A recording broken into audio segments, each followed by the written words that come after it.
Hello again, my name's John. I'm a retired cook from the northeast of England in the UK, and welcome to my latest video recipe. And in this one I'll show you how to make these mouth-watering spicy chicken pasties. This is a great way of using up your leftover roast chicken meat, which is exactly what I'll be using in this recipe. But if you don't have leftover roast chicken meat, I'll explain an alternative way a little later in the video. You can see the ingredients list and full written method for this recipe on the recipe page on the channel's website. And the link to that page and lots more is in the description box under the video. Just find and click on the word more, and that'll give you access to all the relative links for this video, including our website store products. Okay, let's get on with today's recipe. I'll start the recipe by making the pasty filling. Now this is the leftover roast chicken meat that I'll be using. You could, however, use a couple of raw chicken breasts or boned chicken thighs, cut them into small pieces and fry them in a little cooking oil for 2 or 3 minutes, and then you can use that. Time to mix up my spices, starting with 1 teaspoon of garam masala. And now a half teaspoon of ground cumin. Next, a half teaspoon of turmeric. And I've been reliably informed that turmeric is very good for you. Final spice is a half teaspoon of chili powder, and you can choose the level of heat which you like. And for the seasoning, I'm using a half teaspoon of salt and a half teaspoon of ground black pepper.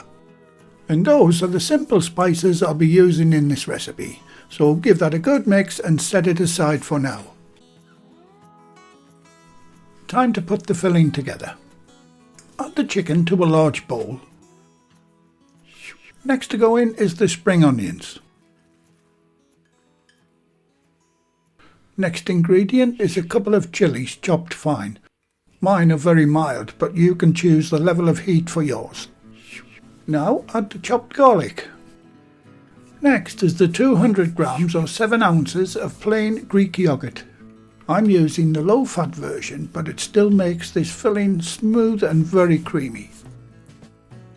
And that just leaves your mixed spices, followed by the chopped coriander or cilantro leaves.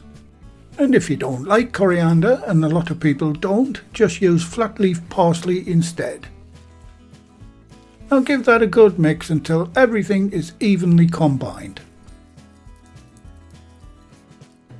Now cover the bowl and get it into the fridge for now. And this is another great use for your shower cap. Onto the puff pastry. You can of course make your own if you wish. I do have a great video on how to do that, but it is quite time consuming. I'll leave a link in the description below the video. But I want to focus on making this a quick and convenient recipe, so I'll be using one of these ready-made puff pastry products. This 320 gram pre-rolled one is okay, but it's a bit on the small side for this recipe. So I'll be using this 500 gram block of puff pastry. It's cheaper and you get a lot more for your money. For rolling the pastry out, I'll be using our adjustable stainless steel rolling pin. Now these are also available on the website. These amazing rolling pins take all of the guesswork out of rolling your pastry out to the correct thickness. And for this one I'll be using the 3mm or 1/8 spacer. On to rolling out the pastry. Now if your pastry's been in the fridge for more than 2 hours, take it out 30 minutes before you intend to use it. Give the bench and the pastry a good dusting with flour.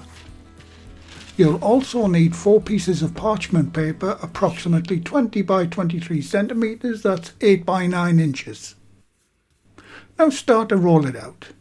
Try to roll the pastry in one direction, forwards and backwards, and turn the pastry 90 degrees regularly.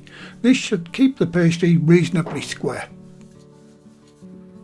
Don't forget to dust under the pastry a couple of times too. Your aim is to get the pastry to 35 by 30 centimeters, that's approximately 14 by 12 inches.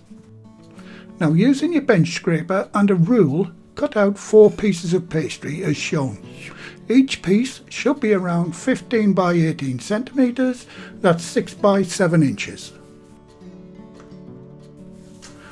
stack the sheets with the parchment in between. Now get those into the fridge for 10 minutes to stiffen up before using them. Time to assemble these beautiful pastries. First job is to make the egg wash. Crack a large egg into a container, add a dash of milk and whisk vigorously until it runs off the whisk as a loose liquid. And if you can't use or just don't like eggs, you can simply milk wash your pastry instead. Only other thing to prepare is a large parchment lined baking tray. And the size of the tray that I'm using is on screen. These are also available in a website shop if you're interested.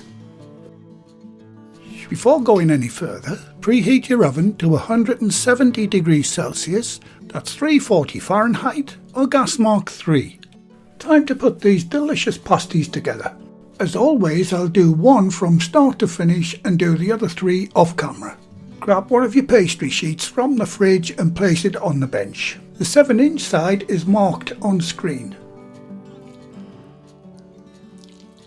Add a couple of spoons of the filling onto the bottom half of the sheet as shown, and then tidy it up.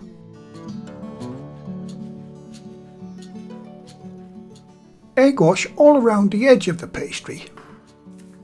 And a very quick mention to the channel's Patreon members and supporters. I'll be giving the latest list a shout out a little later in the video. Pull the top of the pastry over the filling and line it up. Now gently press it down all around the edge, forcing any trapped air out as you go.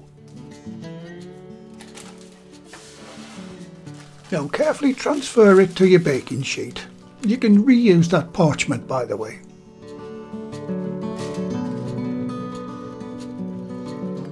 Once on the baking sheet, give the whole thing a good coat of the egg wash.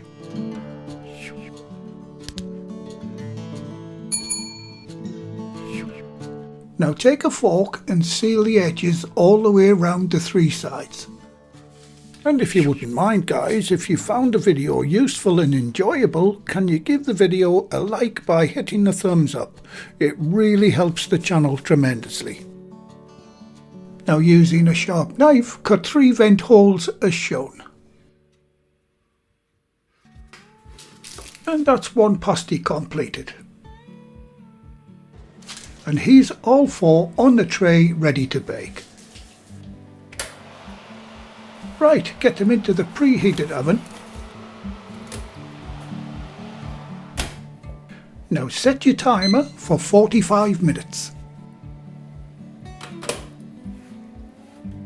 And while those are baking, I hope you don't mind if I give my 4 recipe books a quick shout out. The books have lots of our favourite recipes from our work kitchens in them. And also book 4 in this series is totally dedicated to bread recipes. The skeleton style oven gloves, now supporting our company name, are also available too. Just check out the link in the description box to our website store if you're interested in any of these items.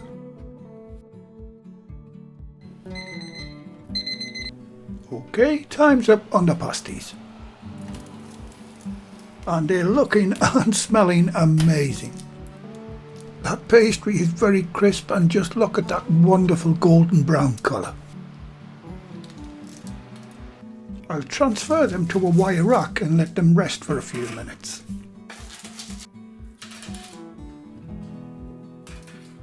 And when I come back, I'll let you see what these fantastic pasties look like on the inside. And of course, have a taste. I'm really looking forward to this one. Right, time to give one of these beauties a try. And I'll start by cutting one open. And here goes the big reveal. And doesn't that look absolutely delicious? And the aroma of those spices is outstanding. Right, straight in for a big bite. And that really is delicious. If you like your curry pie and pasty fillings, then this is the recipe for you. This is a truly gorgeous pasty, guys. Well worth a big thumbs up. And as mentioned earlier in the video, here is the latest list of my Patreon, PayPal and Super Thank You button supporters. And they are Captain Express, Jens K3250, Dermot Sloan, John Foy, Mandy, Simon Evans and Gloria Davidson. And there's also 2 who wish to remain anonymous. Thanks very much guys, I really do appreciate all that you do in supporting the channel. Well, thank you again for watching. Please like, share, comment and subscribe by hitting the circle above. If you do subscribe, activate the bell icon next to the subscribe button on my channel page. And by doing that, you'll be automatically notified every time I upload a new video. And in the meantime, here's a few of my other videos and playlists that you may want to watch. So, until the next time, be safe in your kitchen and bye for now.